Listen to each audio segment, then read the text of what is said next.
为啥子？为啥子分手总要在下雨天？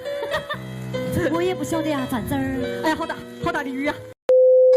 谁能想到肖老师2018年的一句话一语成谶呢？我也想问肖战，为啥子你每次分手都在下雨天呢？且不说那位赶到战场时就看到心爱之人已经死在别人怀里的吉冲，想当年连练都没练过的王爷，就且独自撑着伞在雨中看着男女主亲吻。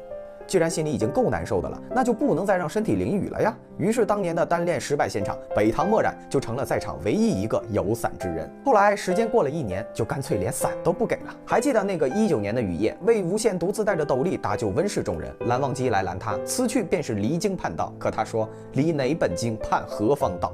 他说：如今孰强孰弱，孰黑孰白？他们好像就此分道扬镳。可幸好望羡最终没有一战，也幸好最后曲终人不散。可万万没想到啊，2022年没有了5大家族的纷争，也没有了16年的重生归来。这次的分手雨夜不仅得淋个透彻，还得被兄弟胖揍一顿。不仅连遮雨斗笠都没了，还得在地上滚个2圈，来个身体心理的双重打击。也许当时的江南征不懂顾一野的责任，可当排长在他背上牺牲的那一刻，顾一野肩上的重担就注定了。或许像他父亲所说，同袍故去，带他照顾妻子是善良也是责任。可或许这是顾一野的责任，更是他的救赎。排长的牺牲对他的影响无法想象，这是他的命。天塌下来，顾一野就是个高的那个。这是舍我其谁的使命。有人说顾一野明明可以选择给阿秀一家经济上的帮助，而自己呢选择和初恋在一起，但他仍然做了牺牲自己的选择，把照顾阿秀和孩子的使命扛在肩上。或许这便是顾一野之所以成为顾一野的原因。不过咱啥时候能不在雨天分手了呢？还没见过面的顾魏顾医生是不是应该可以满足这个愿望呢？